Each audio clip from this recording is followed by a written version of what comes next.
ఈ నేపథ్యంలో ఈరోజు కొన్ని ఆడియో మెసేజ్లు కూడా వాళ్ళ గ్రూప్స్లో సర్క్యులేట్ అవుతున్నాయి చూసాం.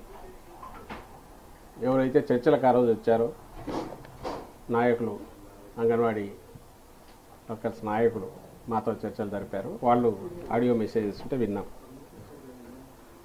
అందులో ప్రధానంగా నాకు కనిపించింది రాజకీయ కోణం ఎక్కువ కనిపించింది. ఈ నాయకులు, అంగన్వాడీ వర్కర్స్ నాయకులు వాళ్ళు రాజకీయం చేస్తున్నారని నేను అనట్లేదు. కానీ వెనక ఉండి నడుపుతున్నవారు కానీ, ఏ యూనియన్లు అయితే ఏ పార్టీలకైతే అనుబంధం ఉన్నాయో ఆ పార్టీలు కానీ అవి అయితే రాజకీయపరమైన అజెండాతోనే చేస్తున్నాయనేది ముందు నుంచి తెలిసినప్పటికీ ఈరోజు వీళ్ళ మెసేజ్ల్లో అది బహిర్గతమైంది. దీని రిపర్కషన్స్ ఇవి ఎంతవరకు ఉంటాయనేది ఆలోచించడం కంటే, ఇంతమంది ఉన్నాం కదా, 1,00,000 మందిమి, మనం అనుకున్నది రాకపోతే ప్రభుత్వాన్ని అయినా దించేంతవరకు పోగలం అనే ధీమా ఈ బయట నుంచి ఆర్గనైజ్ చేస్తున్న నాయకులు లేదా పార్టీల నుంచి ఉందని వాళ్ళ మాటల్లోనే వ్యక్తమవుతుంది ఆడియో ఇది వింటే. ఎగ్జాక్ట్లీ మేము ఏదైతే భయపడుతూ వచ్చామో, వాళ్ళను హెచ్చరిస్తూ వచ్చామో అంగన్వాడీ ఉద్యోగులు, అదే ఫైనల్గా జరుగుతుంది. నేను చెప్పదలుచుకున్నది ఒకటే, మేము అంతకుముందు అడ్రస్ చేసిన ఏవైతే సాల్వ్ కాగలిగినవన్నీ చేసుకుంటూ వచ్చాము. ఏదైతే ఇమ్మీడియట్ ఈ టర్మ్లోనే ఇప్పుడు చేయడం కుదరదు కాబట్టి తర్వాత భవిష్యత్తులో దాని గురించి, ఇది ఎన్నికల సమయం, ఎన్నికలు వస్తున్నాయి, అయిపోయాక తర్వాత మాట్లాడదాం, దాని గురించి ఏదైనా సానుకూలంగా చేయడానికి ప్రయత్నం, యాజ్ ఆఫ్ నౌ అయితే చేయలేమని చెప్పారు.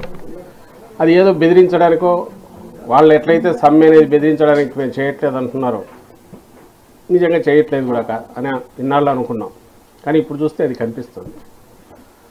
అలాగే ఇటు ప్రభుత్వం వైపు నుంచి కూడా ఉన్న పరిస్థితిలో ఇంతకంటే ఇప్పుడు పెంచడం కుదరదు, నెక్స్ట్ ఖచ్చితంగా వచ్చే సంవత్సరం దాన్ని తప్పకుండా ఆలోచిస్తున్నప్పుడు అందులో కూడా అంత నిజాయితీ ఉంది. వాళ్ళ డిమాండ్లో ఎట్లయితే నిజాయితీ ఉందో, లేదా వాళ్ళు రాజకీయాలకు అతీతంగా తమ సమస్యను ప్రభుత్వానికి విన్నవించుకున్నారో, ఇటు ప్రభుత్వం వైపు నుంచి కూడా అదే నిజాయితీతో చెప్పారు. అది మేము రాజకీయం కోణంలో అది జరగకుండా చేయడం కోసం భ్రమలో పెట్టడానికి ఏదైనా మాట్లాడి ఉంటే డిఫరెంట్. కానీ ఆ రోజుకు ఈ రోజుకు అదే స్టాండ్. ఆ రోజు కూడా ఇదే చెప్పాం, ఇట్లే సమ్మె చేస్తూ ఎంతకాలం అని ఇది ఉంటారు ఒకటి. ఇంకో పక్క దీని మీద, ఈ ప్రోగ్రాం మీద, అంగన్వాడీ ప్రోగ్రాం మీద లక్షలాది మంది పిల్లలు, బాలింతలు, గర్భిణులు, మహిళలు డిపెండ్ అయి ఉన్నారు, కుటుంబాలు డిపెండ్ అయి ఉన్నాయి. వాళ్ళకిచ్చే ఫుడ్ కానీ, రేషన్ కానీ, రెగ్యులర్ సప్లైస్ కావాలి. మళ్ళీ మంత్ వచ్చింది, అది మొదలవుతుంది, దానికి అవసరమైన ఏర్పాట్లు జరగాలి. అంటే ఎక్కడో ఒక పాయింట్ దగ్గర గవర్నమెంట్ ప్రత్యామ్నాయ ఏర్పాట్లు చేసే ప్రయత్నం చేయడము, లేక మిమ్మల్ని మీకు నచ్చజెప్పి చేయించడము, ఏదో ఒకటి చేయాలి. ఆ నచ్చజెప్పే ప్రయత్నమే ఇంతకాలం జరుగుతూ వచ్చింది. నేనొక నిజం, జరిగే యథార్థాల అగ్ని పర్వతం, జననం మరణం మధ్య జరిగే నాటకానికి నేనే సాక్షిని, సగటు మానవుని గొంతుక నేను. మీ అందరి కోసం ప్రతి గడియ పనిచేస్తూ గళం వినిపించే G9 న్యూస్.